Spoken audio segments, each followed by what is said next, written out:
I'm really delighted and honoured to be the 24th holder of the Wayne Morse Chair and to follow in the footsteps of so many distinguished scholars and activists, people that I've admired from afar over the years. As Margaret has already said, Wayne Morse combined the careers of being a law teacher and dean and then a remarkable politician. Unusually for a politician, he was very concerned with and committed to international law, and as you all know, was one of the 2 US senators to vote against the Gulf of Tonkin resolution, which really began the US involvement, followed quickly by my own country, in Vietnam. Earlier, however, Senator Morse had helped persuade doubtful fellow Republicans to support ratification of the UN Charter in 1945. He was also an ardent, if lonely, supporter of the United States' full acceptance of the jurisdiction of the International Court of Justice. It was only Senator Connolly's very quick but crucial amendment to that jurisdiction that prevented his project seeing the light of day. Wayne Morse stood an extraordinarily radical and long-term view, advocating back in 1945 subordinating national self-interest to an idealistic vision of an international legal system. His biographer, Mason Druckmann, quotes him as saying, I quote from that excellent book, "All of our thinking about national security is passé. What we should be doing is holding an international peace conference continuously with all of the world's problems on top of the table for solution by an organisation which would correspond to an international court." These seem quite extraordinary words for 1945. And Senator Morse then went on to criticise the US naval and military leadership in 1945 for resisting international institutions. Now, of course, Senator Morse's enthusiasm about the international community waxed and waned somewhat over his career. He was especially sceptical about the possibility of the international order to limit Soviet expansion. But by the end of his life, he ended up convinced that international law was essential for preserving peace. So for me, it's a great privilege to be able to celebrate the life of such an independent and principled person in an era when far too many of our politicians adopt the agenda dictated by polling and focus groups. Let me also note, for any Australians who just happen to be in the audience, that today, the 26th of January, is my own national day. It's Australia Day. And I was thinking, one wish that I would have for my own country is more politicians in the brave and maverick mould of Wayne Morse. So I'd like to thank, of course, very, very warmly the Wayne Morse Centre, in particular its dynamic director, Margaret Halleck, its admirable administrator, Kim O'Brien, and Caroline Farrell, the former acting director, and of course the media-savvy Cherie Brooks, all of them for the invitation to me to fill this chair and for the very, very gracious hospitality it's organised for me. I'd also like to thank the next generation of activists, the energetic and charming Morse Fellows that I've worked with, for all their help and support, and the law faculty here for its great collegiality. Now, I'm a bit worried that Wayne Morse, whether he'd approve of the topic I've chosen for this lecture in his honour. Luckily, he has no say in it. But, of course, as you know, I want to consider the position of women and the war in Iraq. Now, I have to point out straight away that I'm not an expert on Iraq at all, nor on Iraqi women.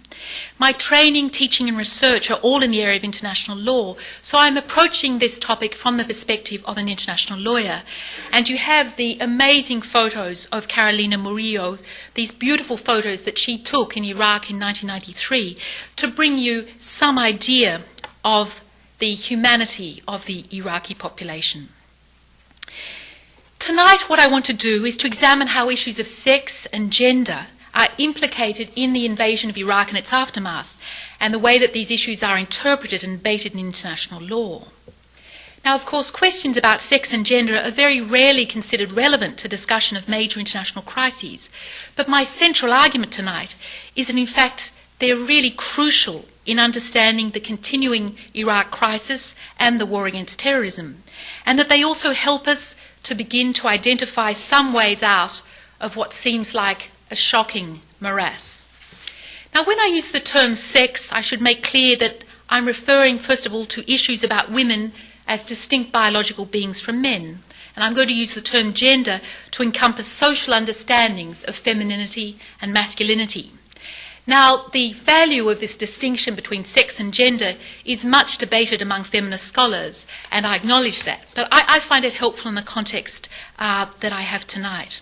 So let me turn first then to questions about sex in relation to the war in Iraq. And I think the easiest way to get at this is, where are the women? Where do they appear? What roles are they assigned? How are they actors in the international legal arena? Now, we've got to take, of course, a step back from Iraq. Iraq wasn't an isolated invasion. It certainly has a very lengthy history. But let's focus on the most recent history of Iraq, the lead up to it. The major political and emotional basis for the war against Iraq by the Coalition of the Willing were the events of the 11th of September 2001, even though, of course, it's clear that Saddam Hussein had no involvement in those devastating events. The Coalition of the Willing, including your President and my Prime Minister, constantly drew this link between the 11th September events and Saddam Hussein. So let's think for a moment about where the women were in the crisis of the 11th September and in the invasion of Iraq, which followed in 2001. Well, straight after the 11th September, in the immediate aftermath, women appeared invisible, except in the way that they were portrayed as victims alongside men. But all of the crucial decisions involved in those ghastly events and the responses to them were made by men. As we know, no women were identified among the hijackers and their backers. Indeed, one feature of some of the 11th of September hijackers was that they disliked and distrusted women deeply. One of the suspected leaders of the mission, Mohammed Atta, left behind a will in Logan Airport in Boston, specifying, for example, that no women were to attend his funeral. And the portraits of heroism, then, of the good guys in the United States after the hijackings were also largely of men. Mayor Giuliani of New York, the firemen, the police officers, the rescue workers who raised the US flag from the wreckage. And at the political level, the major White House players devising a response to the hijackings in 2001 were also entirely men.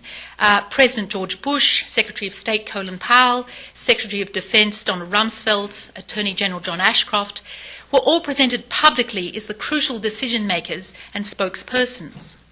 The one woman in a prominent White House position, Condoleezza Rice, who then, of course, was head of the National Security Council, played a relatively limited public role in responding to the hijackings and the war in Afghanistan.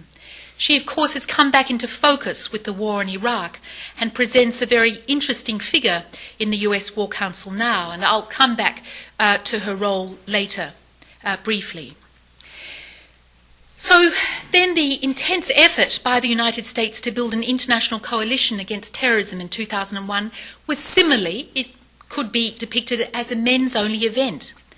The diplomatic initiative involving the President, Colin Powell and Donald Rumsfeld talking directly to the heads of state of many countries were almost all men, especially with the crucial Islamic states such as Pakistan, Saudi Arabia and Sudan.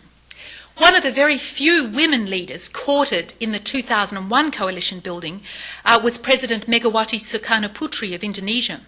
It was very interesting to see the way that she was presented by the US as quite unreliable and erratic because of her doubts about participating in the coalition. And of course then when we look at in the context of Iraq, the Coalition of the Willing was also formed in 2003 as a boys' own club. At least in the context of my own country, Australia, entering the coalition was presented as a sign of mateship, male bonding between my Prime Minister and your President, sealed over a seared steak at the ranch in Texas. And of course, within Iraq, women were invisible in the public preparations for war, run by an increasingly isolated authoritarian president. Now, this general absence of women as players in the war against terrorism and in the war against Iraq suggests to me that there are some very deep linkages and connections between the various protagonists in the war, however at odds they may first appear. Al-Qaeda, the Taliban in Afghanistan, Saddam Hussein's government in Iraq and the United States, and indeed I could say Australia, all effectively exclude women from decisions about conflict. Now, of course, it's true that in the case of Al-Qaeda and the Taliban, this exclusion is a deliberate one, and that in Iraq and the United States and in Australia, the absence of women in decision-making roles in foreign policy is not an article of formal faith or policy, but it just always seems to happen. But it seems to me that this distinction between deliberate and inadvertent exclusion of women doesn't seem at all a critical or persuasive one, and it ignores the effect of the many structural obstacles women face to involvement in public life. Now, of course, this absence of women on all sides in decision-making about this conflict reflects the global underrepresentation of women in public life.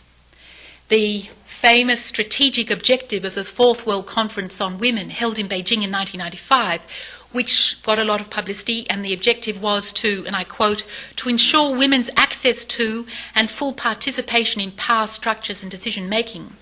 This strategic objective has had very little impact, in fact, now 10 years after the Beijing conference, because I think it represents too great a threat to established political and social orders.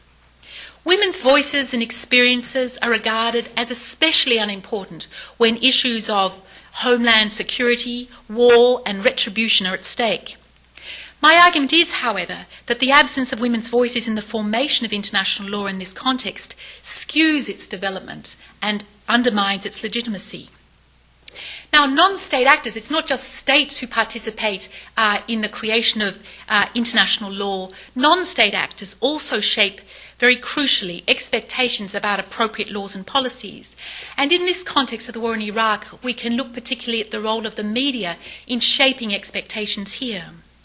It's striking, if we go back to 2001, how much media commentary and analysis of the war against terrorism, it's also very true of the current conflict in Iraq, is dominated by men.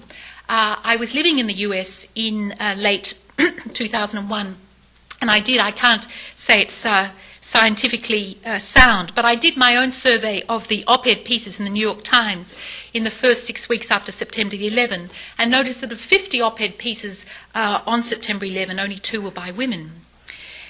In Australia, at least, the coverage of the Iraq War and its aftermath in the media has been almost completely dominated by men, experts and pundits. And I've only been here in the US 2 weeks now, but my very brief survey of the US press over the last 2 weeks suggests a very similar pattern here.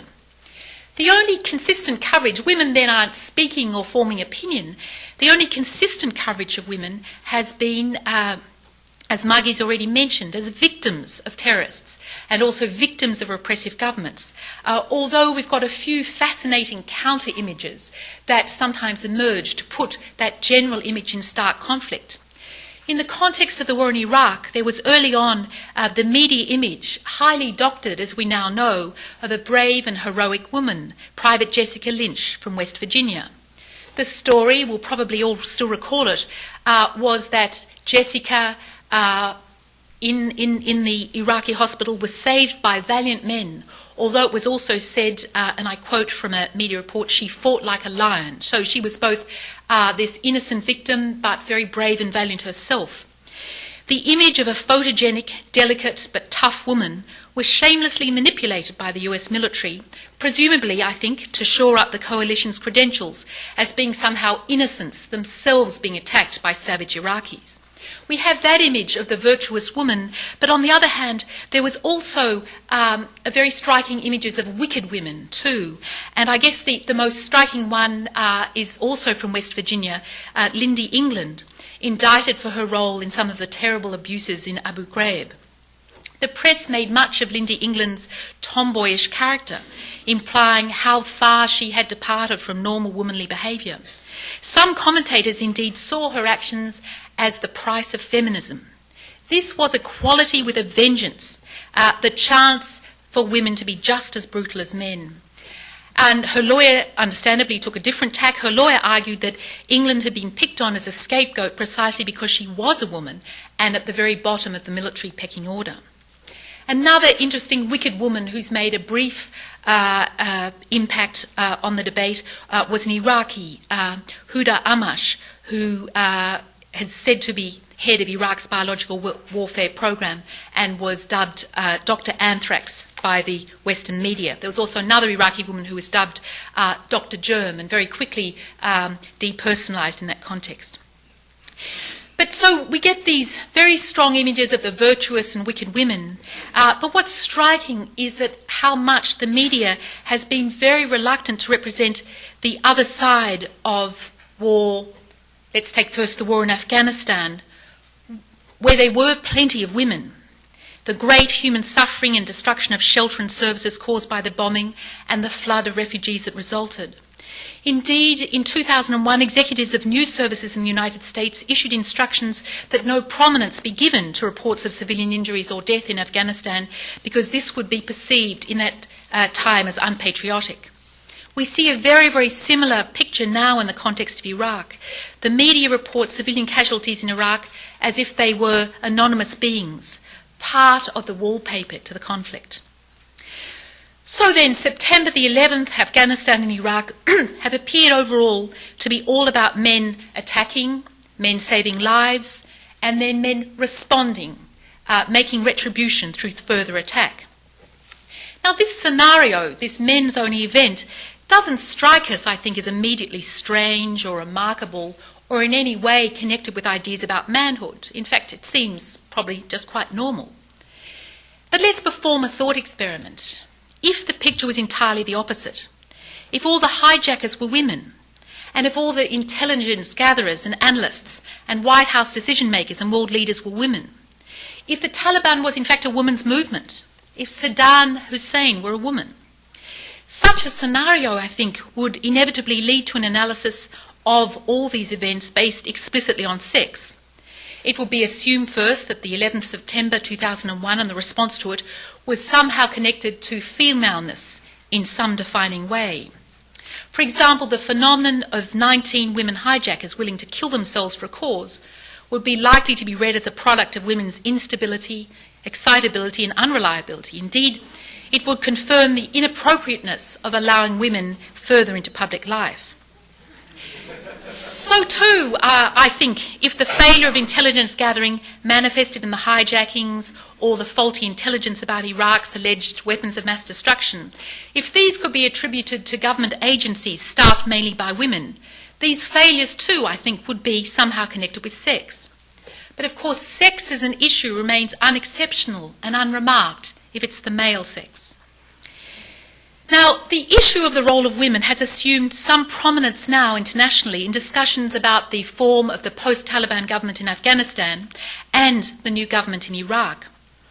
In the context of Afghanistan, back in 2001, it first appeared that the White House considered the position of Afghan women as essentially a matter of domestic jurisdiction and far too controversial to raise at an international level. But, as those of you who heard Karen Engel speak 2 weeks ago will recall, the violations of women's rights in Afghanistan began to take on an increasingly prominent role from about November 2001 onwards in the justification of the United States bombing campaign in Afghanistan. And in that month, November 2001, the State Department published a report called The Taliban's War Against Women, which is quite an interesting document. The report was exactly 3 pages long and contained little historical or political analysis. It was full of anecdotes about women's lives. But it formed the basis for a radio address delivered by Mrs. Laura Bush the next week, wife, of course, of the President. Now, what was striking was that this was the first full statement of the United States' interest in the women of Afghanistan and was designed, in Mrs. Bush's words, to kick off a worldwide effort to focus on the brutality against women and children by the Taliban. It was striking that this effort was launched by a woman with no official position rather than, for example, by government officials. It's also striking that exactly the same thing happened in the United Kingdom, where the Prime Minister's wife, Cherie Booth, announced the United Kingdom government concern for Afghan women. It was left to her to make the first speech and the first government statement on this issue. So the message one could take from these is that concern with the position of women in Afghanistan was essentially women's business and was not a mainstream international concern. Well, what about Iraq? How have women figured in debates about post-conflict Iraq? I was struck by reading an extract of the book. It's a great read by David Frum, who wrote The Right Man, the former speechwriter, of course, to President Bush. And The Right Man, many of you will know it, is an insider account of the Bush White House. I think David Frum it will be recorded on his tombstone that it was he who coined the immortal term axis of evil. That's his claim to fame. But in the book, he reports how he was asked in the White House to sum up in a sentence or two the best case for going after Iraq. So this was around the time of the axis of evil speech. And he put forward the idea that President Bush should promote the appeal of democracy and women's rights to the Muslim world. He said that would be a really good way to sort of focus on Iraq. But he admits in the book that he was quickly persuaded that such ideas would be destabling and would irritate some of Washington's most important allies in the Middle East. Now, the irony is, as many people have pointed out, that as grim as everyone's life were under Saddam Hussein, women's lives were much better in Iraq than those of many of the close United States allies in the region, such as Saudi Arabia. Well, White House pronouncements about women in Afghanistan and Iraq seem to follow a similar trajectory. These statements initially portray women primarily as victims of repressive regimes, but these statements, of course, didn't go on to explain why the concern with repression would not apply equally to women living in Western allies such as Saudi Arabia or Kuwait. But this interest now, instead of just women as victims, it's certainly changed. And in both cases, they developed an interest in women as possible players in new governments, although the need in both Afghanistan and Iraq to balance different ethnic and religious groups tends to make concern with representation of women quite a problematic one. To look at Afghanistan, where we do have a new elected government, it's very striking that despite the promises specifically made to women in Afghanistan in the Bonn Agreement of December 2001, the international agreement setting a framework for Afghanistan, there has now, we know, been very, very little change in their daily lives. We know that large areas of the country are still in control of warlords who resist any change in the position of women. Especially in rural areas, the lives of women and girls have hardly changed since the Taliban. There are various reports recently out that indicate that women have been targeted by warlords and the resurgent Taliban for transgressing traditional roles, and that some aid projects aimed at women have been abandoned precisely because of resistance by men community leaders. In the presidential election that took place last year, there was just one woman candidate, Masouda Jalal. But she had to have a very special form of campaign. She was prevented from speaking at political rallies that were held at major religious shrines because of her sex. Now, there is certainly better news, I think, for women in Afghanistan in the larger cities such as Kabul, where girls have been able to attend school. But the difference in women's position across Afghanistan is quite nicely illustrated by the voting figures in the October 2004 elections. So in the northern cities, including Kabul, almost 50% of the voters for women, and that's truly impressive, I think. But in the conservative province of Uruzgan, just 2% of the voters there were women. Now, this year's 2005 parliamentary and local elections may turn out actually to be much, much more significant for women in Afghanistan because 25% of the seats in the Walesi Jirga, the House of the People, are actually reserved for women. But many women in Afghanistan have recently spoken out about their fears about the issues of security, their own personal security, if they do participate in the elections because of antagonism from armed factions. Human Rights Watch has recently issued a report on Afghanistan, and let me quote you a little bit from its report, Between Hope and Fear. It says, a pervasive atmosphere of fear persists for women involved in politics and women's rights in Afghanistan, despite significant improvements in women's lives since the fall of the Taliban. A women's rights activist threatened in a northern province told Human Rights Watch, and this is what she said, they called me on my mobile saying, you're doing things you should not. We will kill you as an example to other women. And Human Rights Watch says that's just exemplary of some of the behaviour and the pressure on women from participating. Well, it's striking that women's right to equality is enshrined in the Afghanistan's constitution, which is not the case in my constitution nor in the United States Constitution. But a major looming legal issue for women in Afghanistan is another constitutional provision that bans any laws contradicting the beliefs of Islam. And this may fairly readily be used to undermine women's rights in the area of divorce and inheritance. So let's now turn to Iraq, which of course is facing an election on Sunday. What's very interesting for students of the White House material on women in Iraq is the increasing prominence given to women. And the White House has said, well, at least one of its major officials has said, and I quote, "Women's rights are at the core of building a civil, law-abiding society, which is a prerequisite for true democracies." However, these excellent sentiments have not been met with anything like enough action. One problem has been that the United States has regularly found it necessary to sacrifice Iraqi women's participation in public life to pacify vocal religious groups. Recently returned members of the United States military have said that they have been very anxious not to antagonise local religious groups by supporting women's appointments, for example, to judgeships, until there is proper security in Iraq, and who knows when that will come. Well, of course, one immediate problem with this approach is that it's going to be much, much harder to involve women in government after conservative religious and community leaders become entrenched in power. Now, women, I think because of all the terrible violence that Iraq has suffered, actually form 60%, almost 60% of the Iraqi population. But they have also been at the sidelines of the various governmental structures devised by the Coalition of the Willing in Iraq. For example, the government in exile created by the US even before the invasion had a minuscule representation of women. I think the figures were 5 out of 250. And then of the Coalition Provisional Authority created a 25-member Iraqi governing council after the invasion, and of the 25 members only 3 were women, and only one of those women was allowed into the all-powerful executive cabinet. No women were allowed onto the 24-member Constitutional Drafting Committee, which produced the interim constitution. Now, from the 1st of July last year, there has been the Iraq interim government, and appointed to that were 6 women out of 30 members.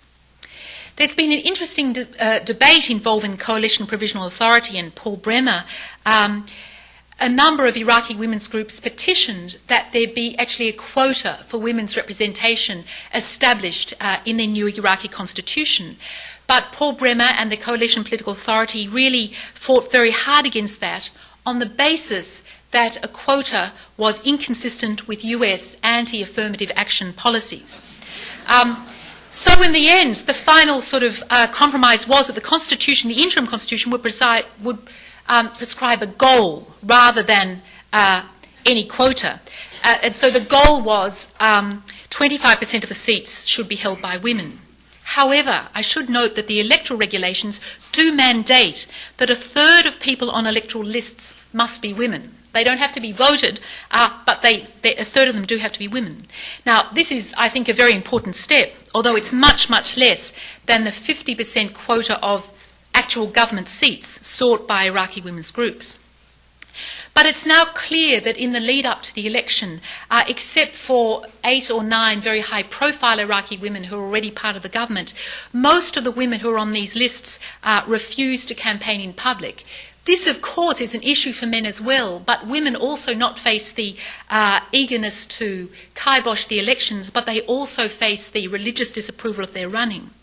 Now, so far of the women candidates, some of these anonymous women candidates who are on the lists, one has been assassinated, one has been kidnapped, and another woman was the subject of an attempted assassination when the assassin simply managed to kill her son who was driving the car.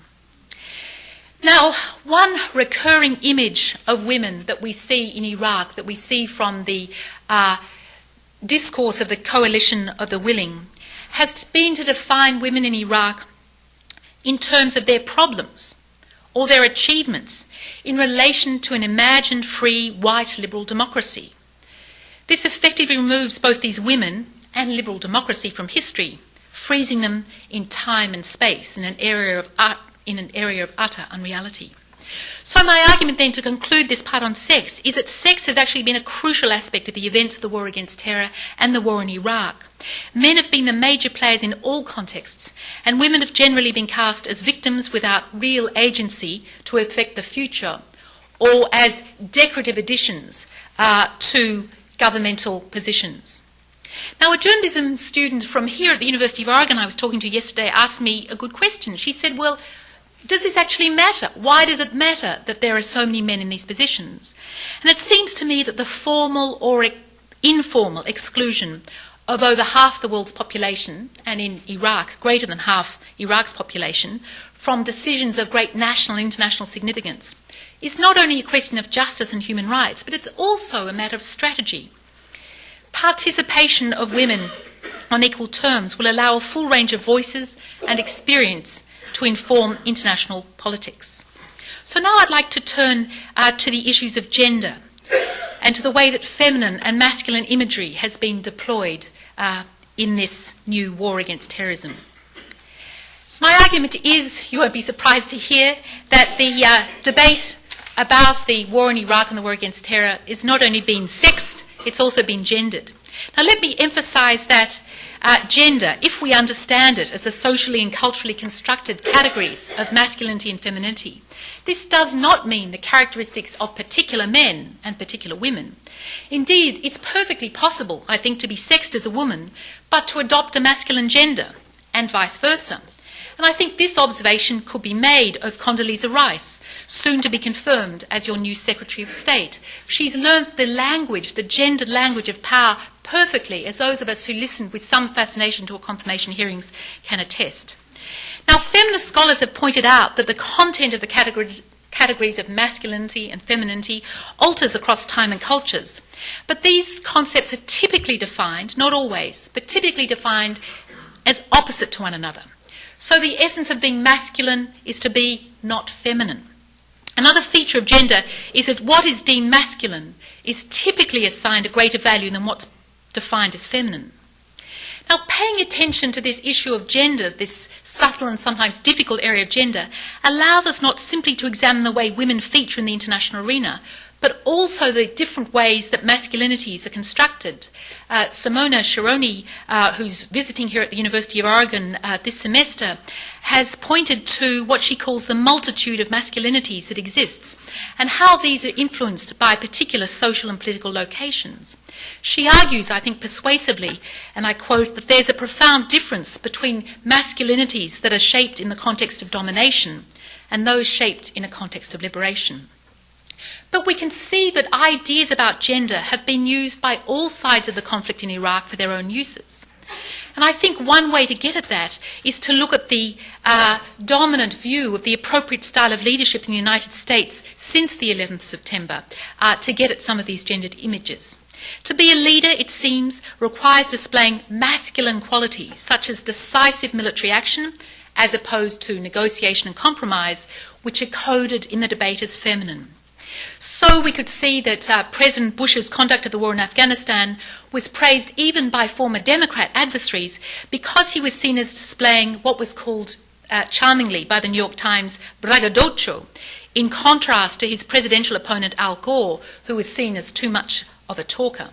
And then defenders of Al Gore quickly hit back to shore up his leadership credentials by noting that in fact he was a strong hawk compared to President Clinton, implying that in any event, had Gore won the election in 2000, he would have been masculine enough for the job. The use of very simple dichotomies in political rhetoric, George Bush's famous term, "you're either with us or against us," or Tony Blair's term that he uses constantly, "we must do something or do nothing." Those catchphrases, I think they're force. Well, they persuaded a lot of people.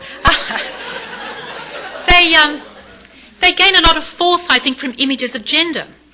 Osama bin Laden has similarly appealed to gendered contrast to bolster his cause. Virtue is associated with physical violent action, and negotiation or discussion is seen as weak or passive. The former British Prime Minister, Margaret Thatcher, provided a great example of gendered reasoning back in early 2002 in an op-ed piece in the New York Times. And she distinguished what she called military strategies, meaning bombing, from social work strategies, in other words, nation building against terrorism. And she recommended back in early 2002 that the United States confine itself to the former, to military strategies, associating toleration and compromise with weakness and indulgence. Now, Margaret Thatcher, I was thinking, she'd be completely intrigued to learn that the Coalition of the Willing has actually pioneered a way to combine nation building with military intervention in Iraq. So they've surely masculinized this otherwise feminized activity. And I was really struck by this concept of imposing democracy through invasion as I listened to President Bush's inaugural speech last week and even this morning at his first press conference since his inauguration. Now, this morning, many of you probably heard it too, the President was asked about the election in Iraq on Sunday, and he constantly, unsurprisingly, emphasised its historic status. But he also acknowledged the inevitability of violence before, during and after the vote. But surely this is a very, very problematic version of democracy. The best hope is that 50% of the eligible population will vote. Major groups have boycotted it. It will take place in a violent context, and it will only survive if supported for the next few years at least by the massive level of US troops currently in Iraq. This militarised version of democracy also sits in some tension with the operation of the war against terror. The US's closest allies in this war, as I've already mentioned, are all highly authoritarian, non-democratic regimes: Egypt, Saudi Arabia, Uzbekistan and Pakistan. And this suggests the problem, I think, that the Bush version of the war against terror might have in real democracies. We can also see gender deployed in the complex way of characterising one's opponents. In the lead-up to the war in Iraq, Saddam Hussein was depicted as capricious and vain, deeply unmanly. In the effort to get a UN Security Council resolution to provide a fig leaf for the war, the Europeans and the United Nations were portrayed by the White House as indecisive and dithering. Talk and negotiation was represented as weak and feminine. Real men, those in the White House by contrast, were tired of talk and wanted to take up action. There was also a complex process of gendering of the idea of security at stake in the invasion of Iraq. The coalition's puzzlement at the ingratitude of some Iraqis at the outcome of the conflict because of the complete breakdown of security inside Baghdad and major cities was met with the US response: look, we didn't promise you a rose garden, we didn't promise you complete security, we promised military security, not having to cope with looters and so on. This was summarised in the memorable words of Secretary Rumsfeld when he just said, stuff happens after war. So it's a very, very limited idea of security. Now, one undisputed feature of the aftermath of the war in Iraq, this is not disputed even by my Prime Minister, your President's most loyal lieutenant, I think, but is that there has been a great increase in personal insecurity in Iraq. Now, from the perspective of the Coalition of the Willing, this is seen as simply necessary. Stuff happens. This is the price for democracy. And of course, this narrow understanding of security isn't peculiar to just the war in Iraq. It struck me that right back in the first Gulf War, the war immediately preceding these marvellous photos, in the first Gulf War, which was seen as admirable by just about everybody, even opponents of the current war in Iraq, it was seen as quite fine because it involved the UN, and it was seen as a model of the way the UN system of collective action should work. But we know now that the Gulf War, the first Gulf War, was accompanied by significant sexual assault and abuse of women, both in Iraq and Kuwait, and, of course, within the US military forces. The economic sanctions placed on Iraq at the end of the war, which were devastating to Iraq's society, had particularly bad effects on Iraqi women and children. And again, some of these are testified to in Carolina's photos. The aftermath of the first Gulf War also gave rise to a new ethic of militarism in the US, which resulted, amongst other things, in a wave of violence against women here. We also know that the so-called liberation of Kuwait reinstalled an autocratic government of men which continued to deny women the vote. And there's also evidence from the Human Rights Watch report that the position of women workers in Kuwait, particularly foreign workers, deteriorated sharply after the so-called liberation of Kuwait. So in other words, even UN action in the first Gulf War delivered a very circumscribed form of security, although it was perfectly legal in international law. International law allowed the abstract state of Kuwait to return to its status quo, but generated significant adverse consequences for women within the societies of the countries involved. And so with the first Gulf War and now with this one, we can see that the security discourse really rests on a series of dichotomies. Realism against idealism. We are realists, we're not hopeless idealists. Logic against emotion. You anti-war protests are just emotional. Order, anarchy. If we don't go in, there's going to be anarchy. Action, passivity. We must do something or do nothing. Public, private. Protector, protected. Independence, dependence. Many feminist scholars have shown that this binary opposition, this tendency to binary oppositions, is coded in a gendered way, with the first and preferred of these categories signifying male characteristics, and the second one associated, coded as feminine. Carol Cohn, the American political scientist, has observed in her study of North American defence and security affairs analysts, and I quote from her, that certain ideas, concerns, interests, information, feelings and meanings are marked in security discourse as feminine and are devalued. For this reason, she points out, they're both difficult to speak and difficult to hear. They seem illegitimate, they seem embarrassing, they seem irrelevant. Well, what are some of these devalued and repressed ideas? Just as Carol Cohn has shown in some of her marvellous studies of communities of defence intellectuals in the US, in the international law collective security literature, death and destruction are made abstract and sanitised. This codes it as masculine. There is little acknowledgement of the emotional, the concrete, the particular, the human bodies and their vulnerability, human lives and their subjectivity. And beyond this, the idea of international security is tied to the idea of warding off, of rejection, an ideal of an independent, autonomous entity resisting the chaos all around it. Well, how can we change this idea of security which is at the heart of international law? The answer isn't simply including more women in the process of collective security, although that wouldn't, of course, be simple. For example, through redressing the very low participation of women in peacekeeping. I think most importantly, the way to change this very limited idea of security is making a commitment to develop and explore and rethink and revalue the ways of thinking that get silenced and devalued. And of course, for this to happen, it's not just women who should be thinking about these things, men too have to be central participants. So we really have to set ourselves to explore, and it's very difficult to do, I think, how some knowledge is privileged and other knowledge is silenced and devalued by our disciplines. Well, what are some tools to think about the causes of insecurity more broadly? The Norwegian philosopher Johan Galtung has developed the notion of structural violence that I think is quite useful, which highlights causes other than warfare, for example, poverty, as major causes of death and suffering. And scholars from the developing world have identified the interconnections of poverty, environmental degradation, discrimination, exploitation, militarisation and violence, the interconnections between all those phenomena, as the real causes of insecurity. Feminist scholars, for their part, have drawn attention to the threats posed not to women by foreign states, but by more local actors, including the men in their families. On this analysis, security has to mean much more than the type of military security allowing stuff to happen. It would mean the absence of violence in our lives in every sphere, and economic and social justice.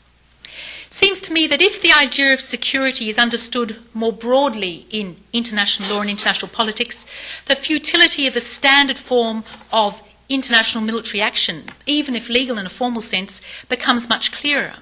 So military intervention seems quite inappropriate if the causes of insecurity are poverty, discrimination and violence, and somehow protected by structures within the state. So, as I've said, this traditional military focus of security talk has cast a very, very long shadow in international law. It's still considered absolutely the central aspect of collective security under the UN Charter. So it's the state security above all that dominates the idea of collective security.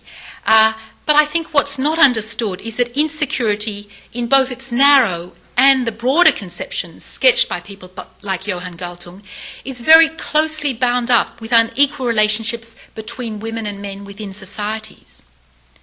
So the alleviation of military, economic and environmental insecurities also involves the resolution of unjust social relations within states, within communities, within families. Now, I don't want to suggest that appeals to ideals of masculinity in political and legal discourse about the war in Iraq should simply be countered by giving priority to values associated typically with femininity.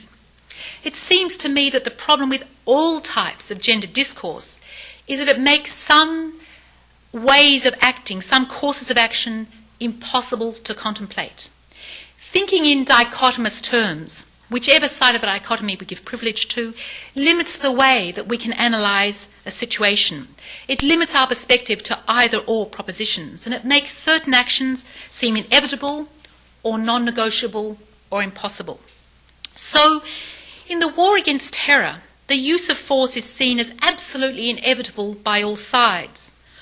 Although when we think about it, it's clear that hijacking planes and killing thousands of people will not destroy or lessen the influence of the United States or Western civilization, those of course being al-Qaeda's stated aims, nor that bombing Afghanistan or Iraq or killing Mullah Omar or Osama bin Laden, these won't obviously put an end to terrorism.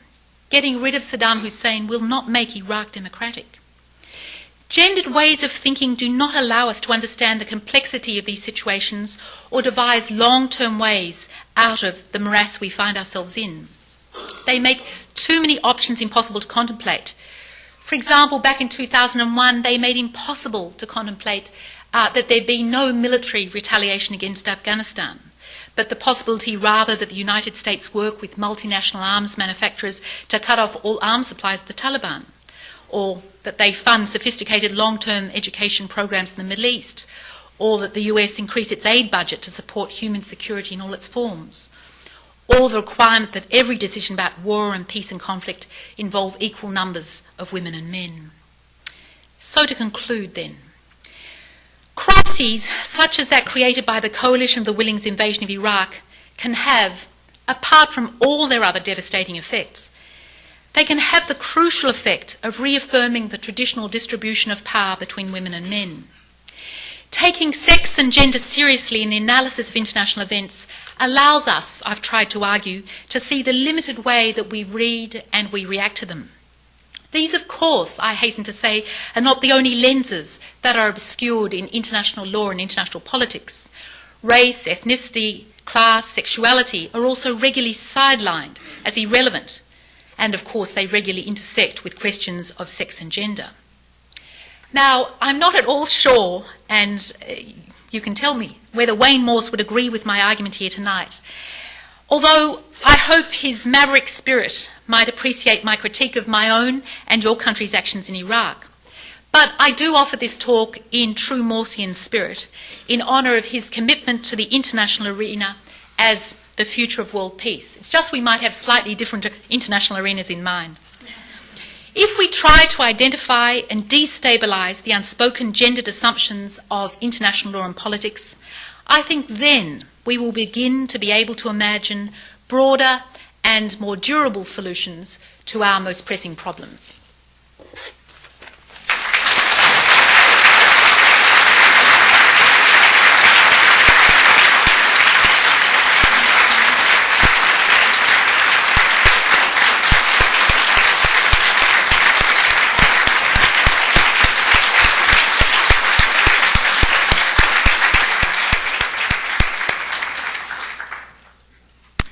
Call Professor Charlesworth back up to this podium in a minute because this microphone is hooked to our taping system. So what I'm going to do is call on those of you who have questions. I'm going to put Professor Charlesworth here and I'm going to stand next to her. So please, if you have a question, feel free to raise your hand, and I'll ask Professor Charlesworth to repeat the question again so that it gets on our tape.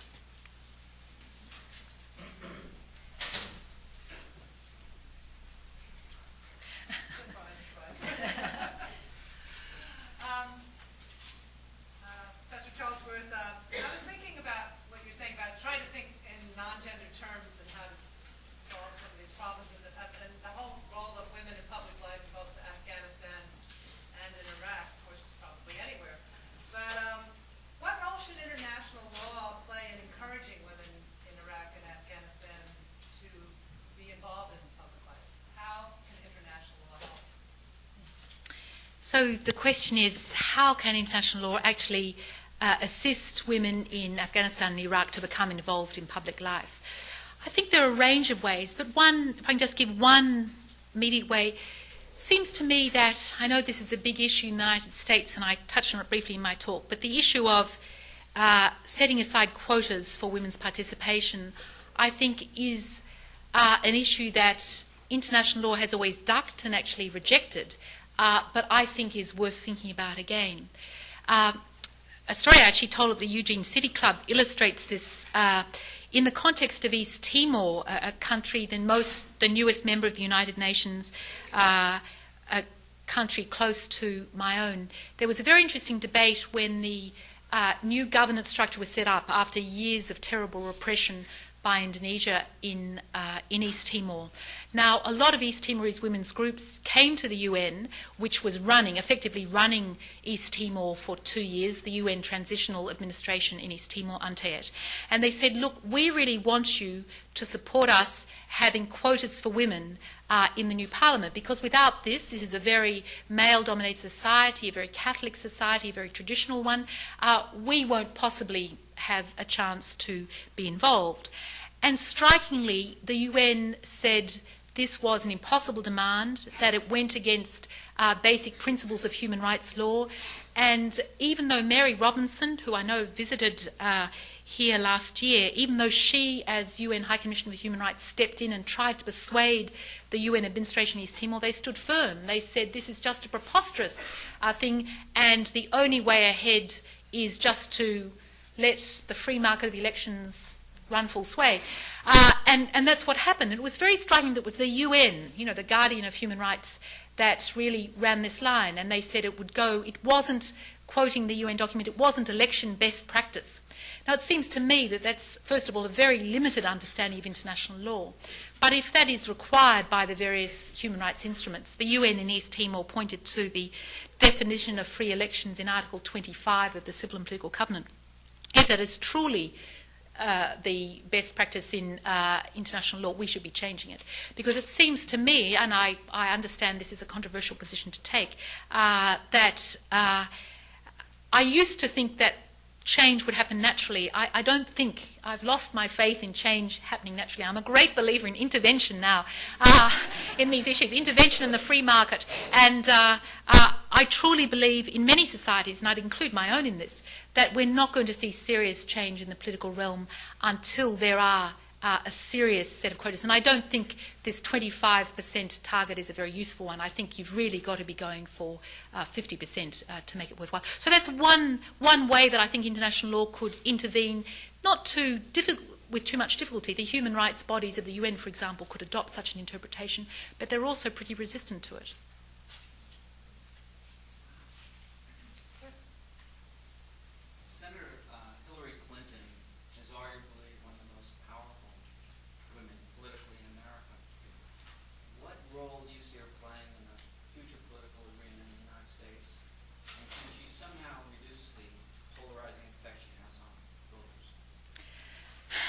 Let me repeat the question.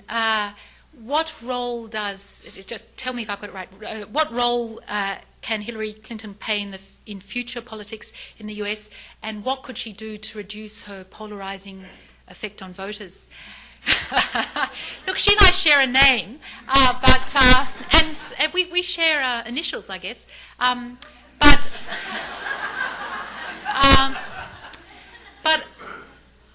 I'm just going to give you some old folksy. I'm not an expert on US political life. I don't know if you just want an Australian just to ramble on about. I followed her dress code. I did notice that she only wore black pantsuits. Look, Hillary Clinton is, from the perspective of gender, I think, an intriguing character. And she obviously tries to straddle this role because when she strays, she, of course, in the famous, let me give you my cookie recipe sort of line, she's playing very much to remind voters. She has to straddle with the expectations we have of women politicians are sometimes impossible. We expect them both to perform beautifully as women and have a recipe in their back pocket for any occasion. On the other hand, if they sort of were to weep in public, we would immediately write them off as politicians. So I think the expectations on her are exceptionally tough. And I guess the thing I would also just say in this context about Condoleezza Rice, even though she is this classic, she's taken on the masculine language very clearly, but also there are some very complex issues in her role because, as I remarked on another occasion, she also did this ultra-glamorous photo shoot with Vanity Fair when she sort of wore evening gowns and leaned over grand pianos, I guess, to sort of emphasise there was this other side to it too. One couldn't imagine Colin Powell doing it with quite such glamour. Well, Vanity Fair wouldn't have wanted to photograph him, I think, if he did it. So I do want to acknowledge that women in our current political life have this really difficult position, and I do think we're watching Hillary Clinton. I was looking at some of the stories about her speech on the anniversary of Roe versus Wade, and she's clearly trying to please a lot of people there. I don't want to comment any more about her because I'm just not knowledgeable enough, but I would just say, to me, this is a sign of the problems of politics for women. There's a very similar, for any Australians, there may be none here, but in case there are some Australians, a very similar thing is going on at the moment, a big infighting about the leadership of the Labor Party, the party in opposition. The very macho leader has stood down. A woman is running, Julia Gillard is running for leadership of this party, and just watching the way that she said, it's the main thing, the main body of the Labor Party have said that's no good about her is she doesn't have children and she's unmarried, and therefore there's something deeply unwomanly about her. You'd think that might help her in politics, but that's actually been held against her as a sign that she's not a fully rounded person. So my sympathy goes out to those people, but I would be cautious about commenting more than that. Thank you. Woman in the back? Yeah. I'd like you to comment on the economic role here with corporations and oil in this particular war that's going on, and how women are moving up the corporate ladder. So the question is, could I comment on corporations' role in the current war, especially oil corporations, and how women are moving up in the corporate ladder? Oil, as far as the idea of economics being a huge factor. Okay, so the role of oil in Iraq. It is, of course, absolutely clear that, and I think this is almost, it hasn't been denied too much, that one of the major factors in the Iraq war were economic ones. And this has been pointed out by many people much more knowledgeable and expert than me. And what's fascinating, I suppose, is how much we're now told, if one tracked, this would be a great PhD topic for some bright student, would be just to track the various justifications that have been given over time for the war and how much they have shifted. They shift absolutely constantly. So at one point, of course, it was the weapons of mass destruction, and then when that fell away, we quickly segued just almost without a beat onto humanitarian intervention, and then when the Iraqis didn't look too happy about being saved, we moved on to the need for democracy and the reason and how this would solve all crises in the Middle East. So the real reasons, in a sense, have never been stated, and one can easily see why. You don't say we're going in there because we want, this oil to be wrapped up. What I did find striking was that in a couple of the UN resolutions adopted after the invasion, I found really shocking the fact that the UN adopted resolutions that effectively allowed control of the oil to remain with the coalition itself, not to go under UN control. So in fact, the system that was set up really allowed the sale almost without accountability of Iraqi oil. And I was very taken aback that the Security Council, even some of the more critical members, passed that resolution effectively sanctioning this siphoning off of the oil. Again, I feel women moving up the corporate ladder, I'm again out of my depth. I'm not really an expert on that, except again, I would just make the same comment as I made to the earlier questioner.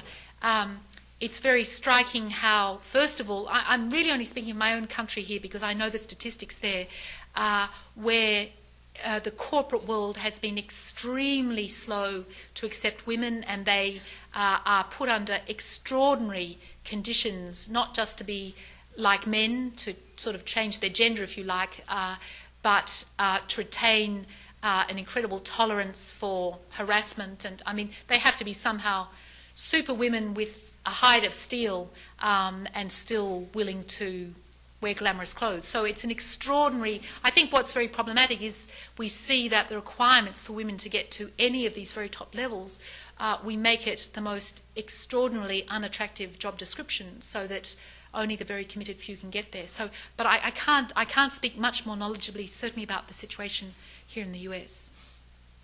We have a question literally from the floor.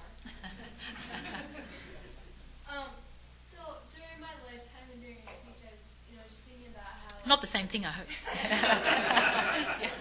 I've got a couple years on that. So I was thinking about how women are held to this complete double standard. They're supposed to be feminine and yet very, very masculine, and to succeed in, the political and corporate and any kind of professional world. And so if they're supposed to be masculine and they're taking on the opposite gender, then how do you expect for women, like feminists, to advance their agenda and still be masculine and take on that role at the same time? Like, how do you expect that the feminist agenda to be advanced in the future? Well, so the question is, if, as I've argued, the way successful women often, not always, but successful women, or the price of success often is effectively adopting a particular version of masculinity. What then is the future for feminists? Should they just simply play that game? How does feminism fit with that rather grim description that I've given? Is that a summary? It seems like there's no way to advance the feminist agenda when they're adopting a masculine person. Okay. How can we, just to rephrase it then for the microphone, how can a feminist agenda fit with these roles that are often foisted on successful women? Is that a fair summary? Sorry. I don't know if you should just come here and ask the question better than I've said it. Well, let me try and answer it, and you tell me if I'm responding to it. You've identified a big problem, but because I think that where does the feminist voice sit with this world that even in apparently enlightened countries like your country or my own country, where our Prime Minister recently told the women of Australia we'd never had it so good. In this thing, what can feminists do? I think the first thing is just to keep describing and to keep exposing that process that happens. It's not often done. What I've said tonight might strike some of you as ho-hum. Yes, we've thought of that. We think about that every day when we read the newspaper. But a lot of people don't think about that at all. They just accept, of course, decision makers are naturally men. The issue of having a woman run for president in the US would be enormously controversial. Even having a woman run to be vice president was seen as spectacular and strange and involved all sorts of issues. Hillary Clinton's possible bid for the White House is seen to be wrapped around with extraordinary questions. We're not worried about the president's brother running because of his sex, but we're certainly worried about a former president's wife possibly running. So I think actually to keep reminding ourselves, just to keep describing situations and for looking for the way that gender roles are constantly reinforced. I think that's a really important role, and in whatever area you're studying, I think you'll be able to see it. I think it's a disciplinary problem in the academy, and we tend just to reinforce those issues constantly. So I think it's simply observing and describing, and the next step I take is subverting it. Constantly subverting those stereotypes. Now, it's easier to say when you're old like I am, when you've just, you don't sort of, it's easier to do, and I feel I have a tenured job. I'm not I feel in some ways I'm made less vulnerable to all the things that a lot of feminist scholars face in the academy, which is devaluing of their work. And I feel, in a way, being in a privileged position, holding, as I say, this job where my president, well, you might think about it, but can't. It would be very hard for him to get rid of me. And so I really think that especially women who aren't in particularly vulnerable positions, I think it's really a duty to constantly try and subvert those stereotypes, to remind people of them, to bring people's attention. And that's the way that I think a feminist voice can be there. But I have to admit, if I'm being really honest, that often I'll find myself in meetings where I very consciously find, look, if I want to make this point, I'm going to have to adopt a particular voice. I simply know that. And so I often find a real ambivalence in my own action. I'm sometimes quite ashamed of how I've behaved, especially in meetings with Australian politicians, where you, in a sense, to get any sort of hearing, you have to speak in a particular way. But I've started, as I approach my 50th year, I've suddenly got more reckless, and I've decided that it's time to really think about ways to upset those, those issues. So does that respond to your question? Well, kind of. What I'm really saying is, well, as I approach my 90th year, that women can't really run for politics, but rather can make changes through grassroots movement, because the women in politics have to adopt their masculine personalities and make changes that way, but they can never really No, look, the question is, have I said that really, I'm putting this a bit more strongly than you have just to make the point, should women just give up on the political realm because they'll have to compromise so much and just, say, work at the grassroots? No, not at all. I really don't want to give that message. I think it's incredibly important. And I was saying to Caroline the other day that one of the things as a teacher that I think, and as a teacher of law students in Australia, I think the thing I most want to do is to encourage both women and men who are broad-minded to go into politics. I really think that's incredibly important. So I don't want to put women off, and I truly believe if you had a critical mass of women in politics, I think you would begin to change all those images. I truly believe that. I don't think it's enough by itself just to get women there, but I think that's an incredibly important first step. So I would say, if I were 19 again, I think going in for a political life could be an incredibly worthwhile and challenging and transformative position to take. And I certainly wouldn't want you to understand me saying, look, give up on that because you'll have to be just like a bloke. I'm not saying that at all. I'm saying get in there and change the idea of blokeness. Yeah. Yes, Pam. Now that the Concord and Parliament have been signed in Rome for the women lawyers for the gender issues before the World Court, do you see much hope for that having an effect? Okay, so just when you say the Concord, do you, the International Criminal Court? Or okay.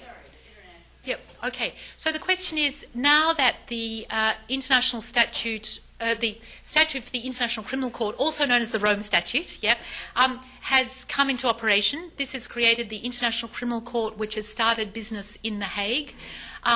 Will this have an effect? And it does, as you're quite rightly pointing out, the International Criminal Court statute does have, for the first time in such a statute, it acknowledges gender as an issue in the definition of war crimes, crimes against humanity, and the crime of genocide. So it's a significant step for the international community. Will this have an effect? I think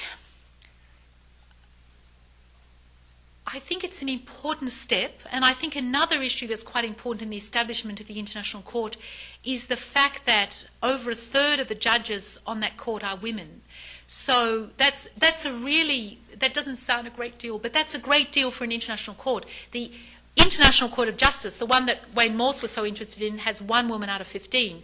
So to have a third, I think, of the 21 or 22 judges women is really quite a significant thing. It will have an effect if the prosecutor and if countries are willing to bring cases before that court that raise these issues. And I was just saying to my class yesterday, there have been 3 cases thus far filed in that court.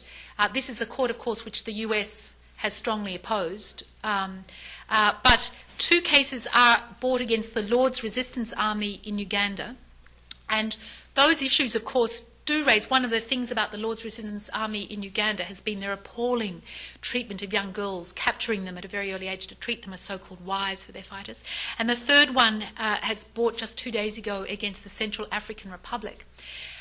So we'll see how those issues come up. But I was struck by the fact that there has been a move by a large number of countries to have the situation in Darfur, in the Sudan, which also involves many crimes against women, referred to the International Criminal Court.